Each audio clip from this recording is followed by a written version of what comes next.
नमस्कार, आप देख रहे हैं न्यूज 24। मैं हूं विपनेश माथुर। लोकसभा चुनाव में यूपी की राजनीति ने सबको चौंका दिया। राहुल और अखिलेश की जोड़ी ने कमाल किया, तो वहीं बहुजन समाज पार्टी और मायावती को बुरी तरह हार का सामना करना पड़ा। लेकिन यूपी की राजनीति से चंद्रशेखर आजाद दलित समुदाय का बड़ा और नया चेहरा बनकर उभरे और संसद तक पहुंच गए। चंद्रशेखर आजाद के इसी बढ़ते कद ने मायावती को अपनी राजनीति पर मंथन करने पर मजबूर कर दिया है, और यही वजह है कि मायावती ने अपने भतीजे आकाश आनंद को पार्टी की कमान सौंपने का फैसला किया है। मायावती के इस फैसले के बाद यही सवाल उठ रहा है कि आकाश और आजाद की टक्कर में दलित किसके साथ जाएंगे।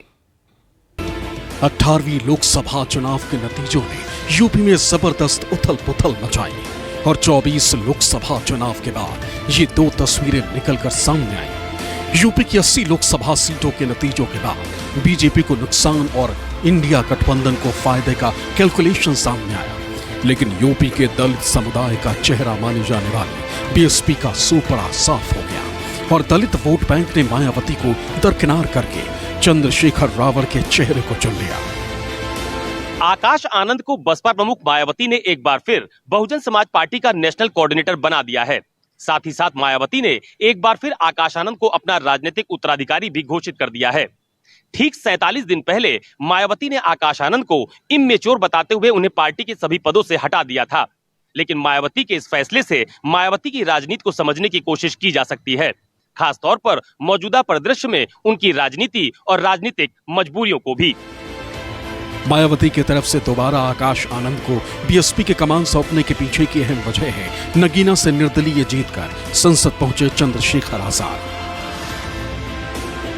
आपको बता दें कि 2019 में मायावती ने आकाश आनंद को बीएसपी का नेशनल कोऑर्डिनेटर बनाया था और दिसंबर 2023 में अपना राजनीतिक उत्तराधिकारी भी घोषित कर दिया था। आकाश आनंद भी जिम्मेदारी मिलते ही एक्टिव हो गए थे और 2022 यूपी विधानसभा चुनाव में तो कई जगह मायावती का प्रतिनिधित्व करते दिखे। 2024 के आम चुनाव में भी बीएसपी के चुनावी कैंपेन की शुरुआत आकाश आनंद ने ही की थी।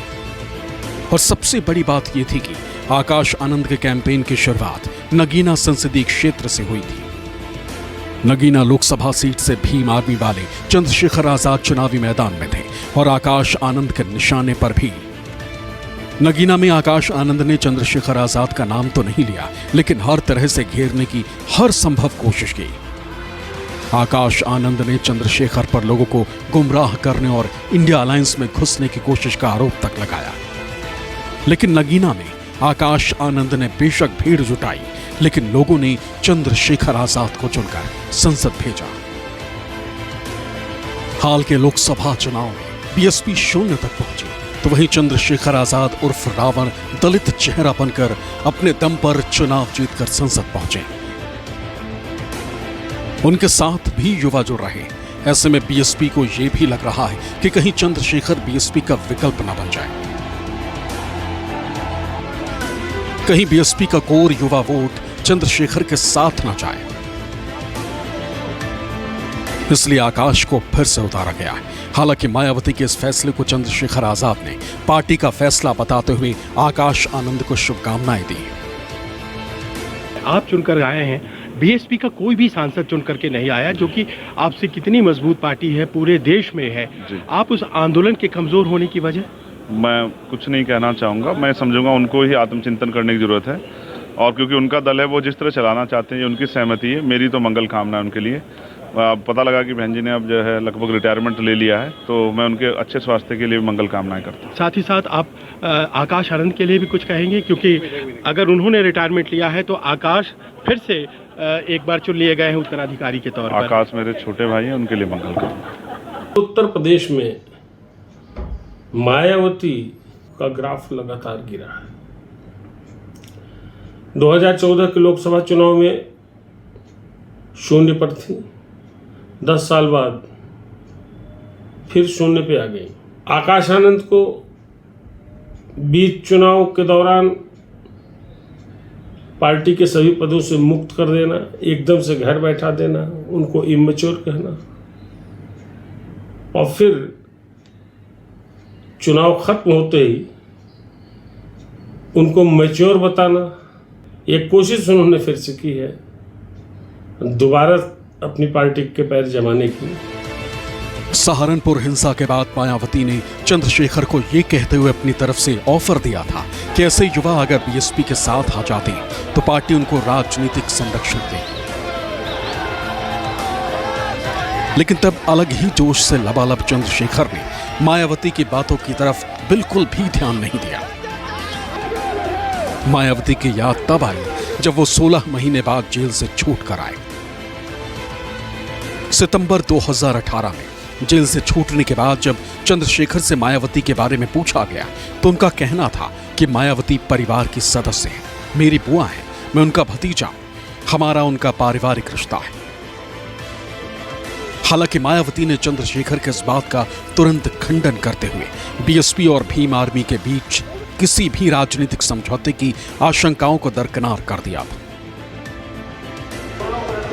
हालांकि अब मायावती की तरफ से आकाश आनंद को उत्तराधिकारी बनाने के बाद यूपी की राजनीति में वार पलटवार का सिलसिला फिर से शुरू हो चुका है। दलितों के नाम पर जिन्होंने दौलत अकूत बटोर ली, अब दलित किसी भुलावे में नहीं आने वाला है। वास्तविकता में गरीब कल्याण योजनाओं के तहत प्रधानमंत्री जी ने आज दलितों के जीवन को सजाने संवारने का काम किया है। आज दलित भारतीय जनता पार्टी के साथ है और मायावती जी की पार्टी भी अब उसी परिवारवादी राजनीतिक दल की तरह हो गई।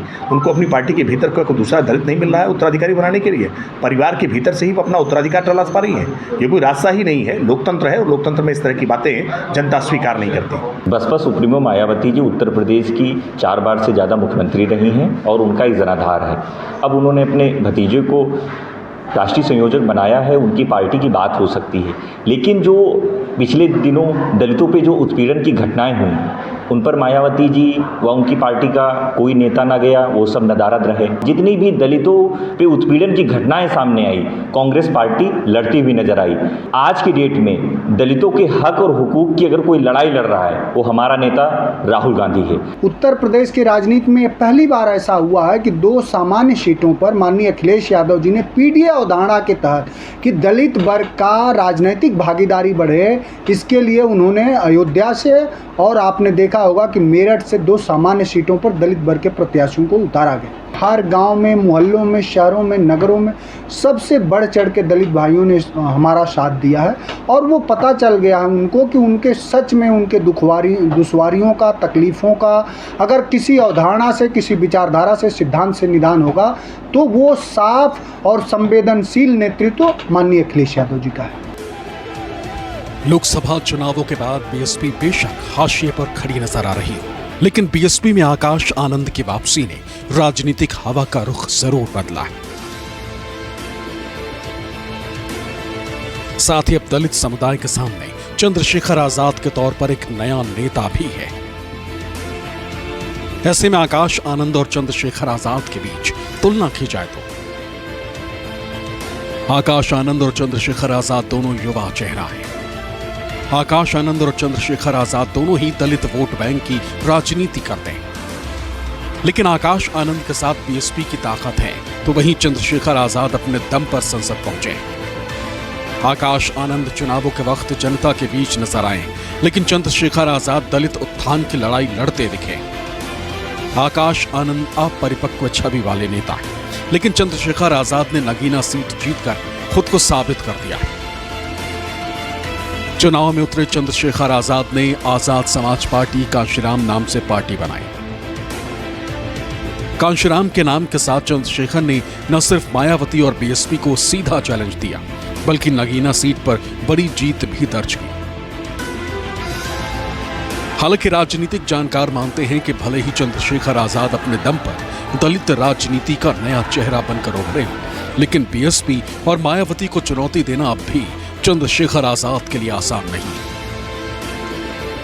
लोकसभा का चुनाव जीतने के बाद चंद्रशेखर अगर किसी के लिए सबसे बड़े प्रतिद्वंदी बन के उभरे हैं तो स्वाभाविक रूप से वो है मायावती और उनकी पार्टी बहुजन समाज पार्टी। चंद्रशेखर रावण का प्रभाव क्षेत्र फिलहाल पश्चिमी उत्तर प्रदेश है, जबकि मायावती पैन इंडिया एक बड़े दलित चेहरे के रूप में पहचान रखती है। ये अलग बात है कि उनकी पार्टी का परफॉर्मेंस इधर गिरा है, हाल के चुनाव में वो बेहद खराब रहा है।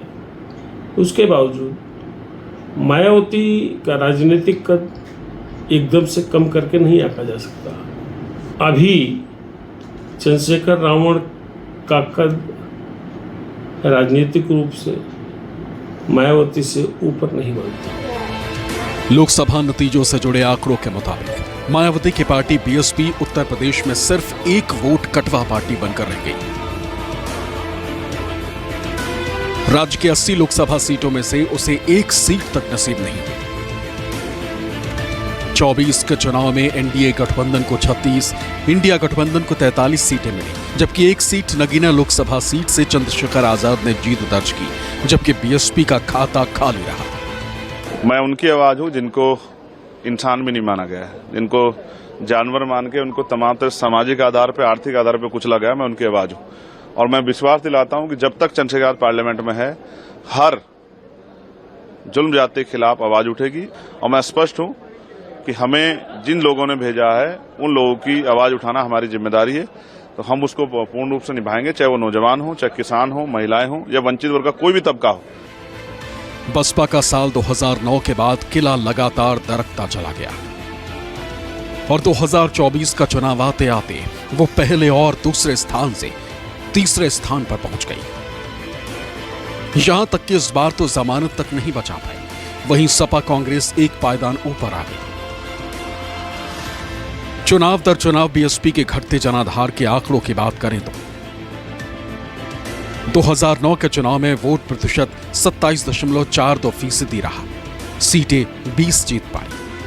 2014 में वोट प्रतिशत रहा 19.60% और सीटें एक भी नहीं मिली। 2019 में वोट प्रतिशत रहा 19.43%, सीटें जीत पाई 10। 2024 में वोट प्रतिशत रहा 9.39%, जबकि यहां खाता खुला ही नहीं। उत्तर प्रदेश में लोकसभा चुनावों में एक और बात सामने आई है कि कुल 80 सीटों में से 36 सीटें भाजपा जीती है। उनमें से 16 सीटों पर पार्टी को बसपा ने फायदा दिलाया। बेशक बसपा खुद कोई सीट नहीं जीती, लेकिन इसके बाद भी भाजपा को सफलता दिलाने में कहीं ना कहीं अहम भूमिका निभा गई। जिन 16 सीटों पर पार्टी को फायदा हुआ, उनमें से 14 सीटों पर सीधे भाजपा और 2 अन्य सीटों पर राष्ट्रीय लोकदल और अपना दल दोनों को सफलता मिली। अगर बसपा प्रमुख मायावती इंडिया गठबंधन के साथ होती और ये सीटें इंडिया गठबंधन के पाले में चली जाती, तो देश भर में सामने आया कुल सीटों का आंकड़ा कुछ और होता। लोकतंत्र में वोटर हमेशा काम और मुद्दों के साथ रहता है। क्या होगा बसपा का, ये तो बसपा बताएगी। लेकिन एक जो बात है कि जस करनी तस भोगहु ताता, नरक जात तब क्या पछताता, तो आपके जिस तरह के कार्य रहेंगे जनमानस उसी तरह का जनमत आएगा। इस लोकसभा चुनाव में समाजवादी पार्टी के पक्ष में पूरे उत्तर प्रदेश में आपने देखा होगा 37 सीटें आई हैं। पूरे चंदौली से लेकर के और शाहजहांपुर से, रामपुर से लेकर मुजफ्फरनगर तक समाजवादियों का पूरा जो उनके विचार हैं, जो पीडीओ की अवधारणा है उसके साथ है। और दलित समाज पूरी तरह से अखिलेश यादव जी के उस अवधारणा के साथ है। भारतीय जनता पार्टी के लोग हमेशा बलात्कारियों, अपराधियों के साथ खड़े नजर आए, दलितों पर अत्याचार करने वालों के साथ नजर आए। कांग्रेस पार्टी, राहुल गांधी लगातार दलितों की आवाज उठा रहे थे, उनकी लड़ाई लड़ रहे थे। कांग्रेस का एक एक कार्यकर्ता लड़ रहा था और जो संविधान बदलने की कोशिश थी उसको लेकर जो लड़ाई कांग्रेस ने लड़ी, तो इसलिए जो दलित समाज है, जो युवा हैं, जो जागरूक हैं, उन्होंने कांग्रेस को वोट दिया। बहुजन समाज पार्टी जब अत्याचार हुए, संविधान को खत्म करने की बात जब भाजपा ने की, वो शांत बैठे थे। हम संविधान के साथ हैं, इसीलिए जो दलित समाज है वो हमको वोट कर रहा है। 2024 लोकसभा चुनावों के नतीजे बताते हैं कि उत्तर प्रदेश में दलित जिसका होगा साथी, वही बनेगा दिल्ली का साथी। इस कड़ी में समाजवादी पार्टी के मुखिया अखिलेश यादव ने चुनाव के दौरान लगातार गुहार लगाई, लगातार ये बात दोहराई कि बहुजन समाज उनकी सुने और उनको वोट दे। और नतीजे बताते हैं कि बहुजन समाज ने अखिलेश यादव की सुनी। मैं अपने बहुजन समाज के लोगों से कहूंगा, बहुजन समाज पार्टी को वोट देने का मतलब है अपना वोट खराब करना। वो बीजेपी का साथ दे रहे हैं, चाहे सामने से चाहे पीछे से। मैं तमाम बहुजन समाज के लोगों से और तमाम वो लोग जो बाबा साहब के रास्ते पे चलते हैं, उन सब से मैं अपील करता हूं कि अपना वोट ना खराब करें। इस चुनाव में लोकतंत्र को बचाने के लिए, बाबा साहब भीमराव अम्बेडकर जी का संविधान बचाने के लिए आरक्षण बचाने के लिए, शिक्षा को बचाने के लिए समाजवादियों की मदद करें। बहुजन समाज के लोग और तमाम वो लोग जो संविधान में आस्था रखते हैं, संविधान के प्रति पूरे समर्पित हैं, वो संविधान बचाने के लिए एकजुट होकर के इस भारतीय जनता पार्टी के खिलाफ मतदान करने जा रहे हैं। लोकसभा चुनाव और यूपी की सियासी हवा को लेकर जिस तरह मायावती की राजनीति बदली है, वो कई तरह से सवाल खड़े करती है, क्योंकि जानकार मानते हैं कि यूपी की 80 सीटों पर अखिलेश यादव का पीडीए फॉर्मूला काम कर गया, जिसने मायावती और बीजेपी के वोट बैंक में सेंधमारी कर दी, जिसके असर में बीजेपी की सीटें तो कम हुई हैं, दूसरी तरफ मायावती का तो मानो सोपड़ा ही साफ हो गया। शुरुआत की थी और जहां से आकाश आनंद ने अपनी सभाओं की शुरुआत की थी, वहां पे भीम आर्मी के चंद्रशेखर जीत गए और बसपा नहीं अच्छा कर पाई।